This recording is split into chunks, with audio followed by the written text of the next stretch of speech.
Bon dia, lletrafrits, com anem? Avui farem un vídeo per desfogar-nos i per reflexionar, perquè de vegades, quan veus segons què per les xarxes socials, cal fer-ho, és imprescindible. Algun cop en aquest canal, en aquesta casa, hem parlat sobre la importància que té saber expressar-se en català a Catalunya, a València, a Mallorca, a qualsevol lloc dels països catalans. Però, evidentment, també és imprescindible entendre el català. No és que sigui imprescindible, sinó que és un mínim. A més, cal destacar que si tens un comerç, si treballes de cara al públic, tens l'obligació legal d'entendre el català. És obligatori. En l'administració pública tens el dret com a ciutadà de Catalunya que t'atenguin en català. Tanmateix, en d'altres llocs dels països catalans la legislació pot variar i, per exemple, em sembla que la Catalunya Nord, a l'estat francès, que és hipercentralitzador, no hi ha cap mena de dret en aquest sentit. Si em veieu els ulls una mica brillants, és que tinc al·lèrgia. De moment no tinc cap virus perillós vingut de Xina, per sort. I també tinc al·lèrgia, aquest vídeo precisament denuncia això, a les persones que treballant de cara al públic no fan l'esforç i, a més, no és que tan sols no facin l'esforç d'aprendre català, sinó que creuen amb tota la supèrbia del món que no el necessiten i que no fa falta. I de fet, no és que tinguis a Catalunya l'obligació moral d'entendre el català, entendre, no estem parlant d'expressar-te en català, sinó d'entendre'l. No és que tinguis aquesta obligació moral, sinó que a Catalunya l'obligació és legal, i a la majoria de llocs dels països catalans també ho és. Per exemple, a València, a Mallorca, a la Franja i a la Catalunya Nord. A la Catalunya Nord diria que no, i a la Franja no ho sé. Per tant, si algú de la Franja vol col·laborar, té la secció dels comentaris ben oberta. Bé, lletrafrits, us posaré el vídeo esperpèntic perquè la persona que té el deure d'entendre la llengua catalana no és que no l'entengui només, sinó que s'enfada quan, com a client, t'hi adreces en català. És un local anomenat Vivari, que està a Barcelona. Amb l'historial que té, resulta que és un local que no respecta gens els drets lingüístics. Bé, els drets lingüístics dels catalanoparlants són els que no es respecten. Els drets lingüístics dels castellanoparlants, òbviament, es respecten. Els drets lingüístics dels anglesos segurament que també. I pots comptar que si vingués una vaca i fes mu, mu, també la dona aquesta s'hi adreçaria en el mateix llenguatge. Però resulta que els catalanoparlants doncs, no tenim aquest dret a Catalunya. No. Bé, jo dic de broma perquè realment els catalanoparlants tenim aquest dret. Si les persones que han fet el vídeo haguessin trucat a la Guàrdia Urbana, elles haurien pogut agafar el full de reclamacions i d'alguna cosa serveix aquest full de reclamacions. Si hi ha moltes reclamacions sobre un tema, s'investiga. Per tant, és útil que si hi ha una discriminació lingüística, sigui on sigui, es denunciï. En aquest cas, la llei teòricament ens empara. Tothom ha d'entendre la llengua catalana si treballa de cara al públic a Catalunya. Ho repetiré les vegades si facin falta. A València, igual, a Mallorca, a les Illes Balears també. Per tant, aprofitem-ho i fem prevaldre els nostres drets lingüístics davant d'aquestes persones que irrespectuosament no volen integrar-se ni una miqueta, perquè estem parlant d'entendre la llengua catalana quan tu, com a llengua inicial, ja tens la castellana, segurament.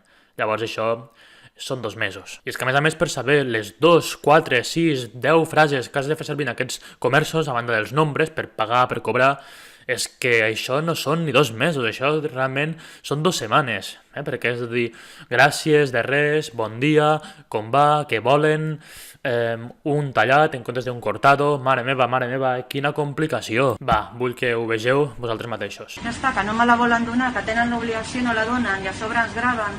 Bé, aquí ja estan cometent la primera il·legalitat perquè no donen el full de reclamacions, com he comentat abans, als clients. I això no és legal. Pots trucar a la Guàrdia Urbana i tenen l'obligació de donar-te'l. Grava. I és que a sobre, la dependenta els grava. Jo és que al·lucino, no ho entenc com una persona pot treballar i tenir tan poca consciència, perquè això que a la fi és poca cultura, és ignorància, és malícia, però per molta malícia que tinguis, si tens una mica d'intel·ligència evitaràs aquestes situacions. Grava el que vulguis, xata. Segur que ho entens perfectament. Jo el que no sé què feu aquí, con lo grande que és Espanya. Jo crec que de vegades és millor dir les coses pel seu nom i així ens estalviem fer circumloquis, fer servir eufemismes que de vegades són totalment innecessaris. Llavors, és clar, si Ancha és Castilla, si Espanya és molt gran, si el món és un globus enorme, per què vens a Catalunya, a València, a les Illes Balears, a qualsevol lloc dels països catalans a viure, si n'odies la cultura, si n'odies la llengua? Llavors, una miqueta de sentit comú, que crec que no és tan difícil tampoc. Això és com si no t'agrada el bròquil, que a mi m'encanta, visca el bròquil, i te'n poses al plat cada dia per dinar. Coi, si no t'agrada el bròquil, doncs no en mengis. Si no t'agrada Catalunya, si no t'agrada el català, si no t'agrada la llengua, vés-te'n a un altre lloc, no passa res, ningú et farà res. Grande i feixista. És que és això, només entendre. És que no és tan complicat. Complicat. Anda que hay diferencia, collons, cojones, és igual. Aquest tros és fantàstic perquè una altra dona diu és que no és tan complicat, complicat, i fa una sèrie de combinacions en què demostra que realment aquesta gent no aprèn la llengua catalana perquè no vol. I no és tan sols aprendre-la ja, sinó que la part de copsar-ne el significat, la part d'entendre'n un mínim, no la fan perquè no volen, perquè no els interessa, perquè prefereixen dir no t'entiendo i apa, fora problemes. Quan realment és al revés, els problemes venen quan dius no t'entiendo i fan un vídeo d'això, després es denuncia, a la seva pàgina web tenen un munt de ressenyes negatives per a aquesta causa i jo crec que això s'hauria de mirar ben de prop. Estic content amb la reacció que han tingut diverses persones perquè sembla que finalment ens adonem com a societat de la força que tenim com a consumidors, com a compradors. Comprar sempre és una tria i si saps que una persona no vol entendre el català, no hi compris, no compris a la seva botiga. Si saps que una altra entitat no respecta la llengua en general, doncs ves a una altra.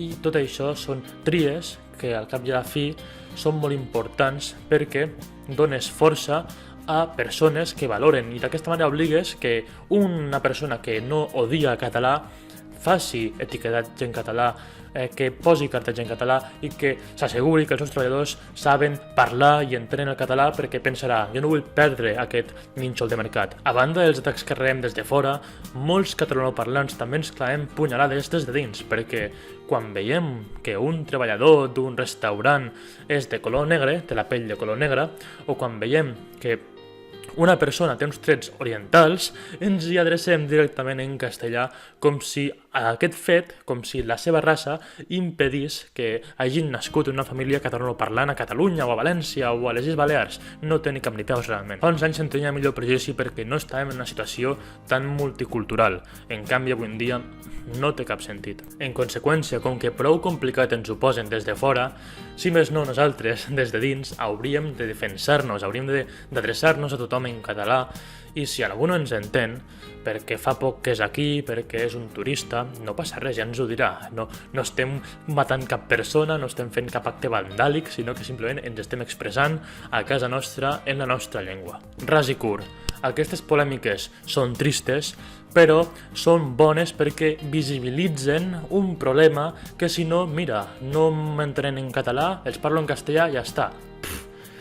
M'és igual, al cap i a la fi m'han d'entendre i ja està, no? Les llengües són un simple estri de comunicació i el català així morirà.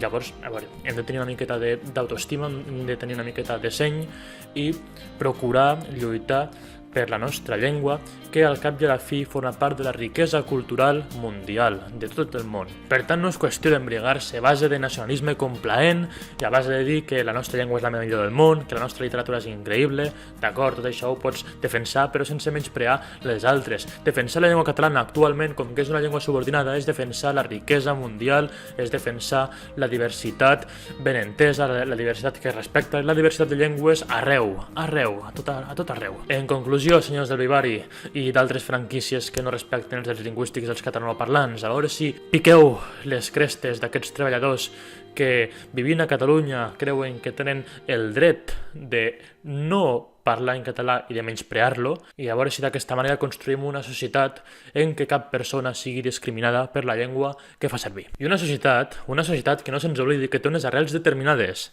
vinculades amb una llengua, amb una cultura i amb una nació.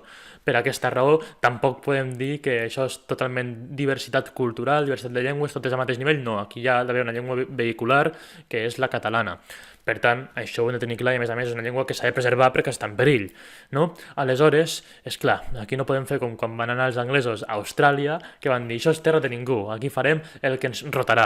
No, això no funciona així perquè aquí ja hi ha una cultura. M'agradaria saber, lletra Ferit, si esteu d'acord amb això que he comentat, de la multiculturalitat, de la nacionalitat, de la llengua vehicular, del respecte entre les diferents llengües, però que n'hi hagi una que sigui la llengua del territori, perquè tots aquests temes són molt interessants, són molt complexos, i aquí fem debat. Als comentaris sempre intenteu mantenir un to de respecte. I si algun tarambana que insulta, doncs no passa res, el contesteu si voleu, i si no, doncs bon vent i barca nova. En conclusió, moltes gràcies per haver vist aquest vídeo, per haver gaudit de la meva cara sexy i per estar a l'altra banda de la pantalla, perquè això és molt important. I per aquesta raó, si us voleu fer els meus mecenes de l'aixeta, podreu gaudir de contingut exclusiu i a més podreu ajudar-me a mantenir viu aquest projecte de divulgació i defensa, com podeu comprovar, de la llengua catalana. Salut i força al Canut!